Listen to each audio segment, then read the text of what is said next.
Dinayuhan ko nga yung bagong bukas na food stall dito sa Santa Cruz, Laguna. Ang dami ko nga nakita na food tripan dito, lalo na lang itong scallop saka oyster na favorite ko. Hindi pa nga daw ganun kasikat to, pero grabe, andito na rin para lahat ng mga cravings ko. May mga habab, may mga iniyaw na talaga naman masusulit nyo yung punta nyo dito sa Santa Cruz, Laguna.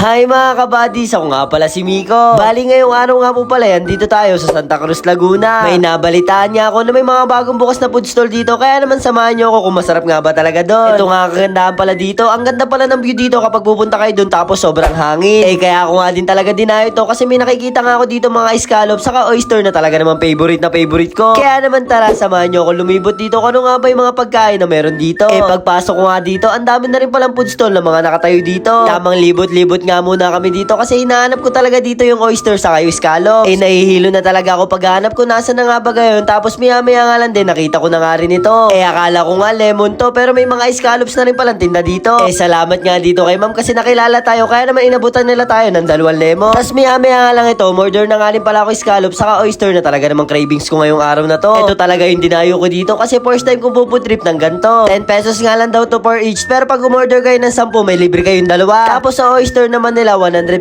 pesos, 10 pieces na yun. Ito nga daw talaga yung dinadayo sa kanila, yung napakasarap na lang cheese tapos aapuyan pa yan. Talaga nga naman daw pinipilaan pa dito sa Bayside, Bagong Bayan, Santa Cruz, Laguna. Na ito nga daw yung page nila sir na Smoke Grill Scallop. Meron nga din pala silang isa pang stall doon sa Bayside, Gati. Bali open nga daw sila dito ng 4 PM to 8 PM. Kaya naman tara, hindi ko na mapatagalin to. Titikman na natin yung oyster saka yung mga scallops nila dito. Grabe, sa halagang 10 piso ang tataba ng mga scallops nila dito.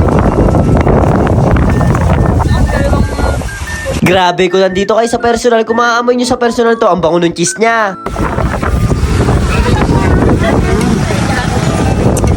Tinikman ko nga din pala yung malalaki nilang oyster dyan. 150 pesos nga lang daw to, 10 pieces na. Ang sarap nga din pala ng suka nila saka yung spicy nila dito. Panalo, bagay na bagay talaga doon sa cheese nila. Sarap naman pareho, parehas malaman, pero mas nagustuhan ko yung scallops nila. Mas bagay na bagay doon sa cheese nila tapos sobrang lambot. Ang ayos nga din pala ng pagkakalinis ng shell niya, talaga namang hindi ganun kalansa. Kung sa akin nga lang to, talaga namang bibitinin na ako dito sa scallops nila. Tuwan nga din pala nung kasama ko, syempre ito yung kapartner dyan, itong lemonita. Yung nga po pala kaila ate na nagbigay sa atin ito, talaga namang nagustuhan ko. Dito nga natanggal yung umay ko, kaya naman ito naglibot-libot pa ako dito kung ano pa yung mga kainan. May nakita nga din pala akong habab dito na favorite ko talaga nung college ko. Grabe, 25 pesos nga lang din pala to, sobrang dami na nung serving. Ang sarap nga pala niyan, pwede pa kayong kumuha ng alin nitong chicharon nila. Magkakatapat nga lang pala yan, yung habab, yung scallop, saka yung lemon nila. Grabe, nagustuhan ko din tong habab nila, talaga naman sobrang dami at sobrang sarap.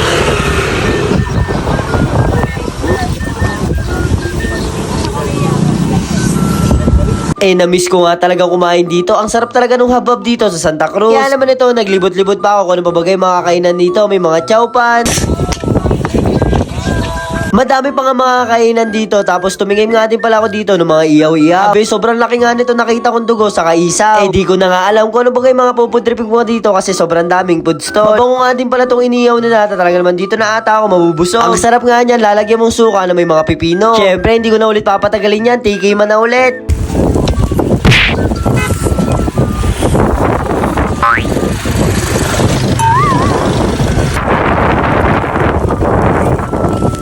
Mali nga ata yung kain ko kasi sobrang init pa pala nun. Buti pa nung kasama ko, sobrang hinin kumain at sobrang cute kumagat. Lahat naman ng pagkain na gustuhan namin dito sa Bayside. Lalo yung oyster dito, talaga naman mapagmamalaki ko yun. Bali, kung di ka pa nakakapunta dito, dito lang sila matatagpuan sa Bayside, Bagong Bayan, Santa Cruz, Laguna. Madami pang ang food stall dyan, kaya naman hindi kayo mauumay. O siya, hanggang sa muli na lang mga kabadis, kaya bye-bye!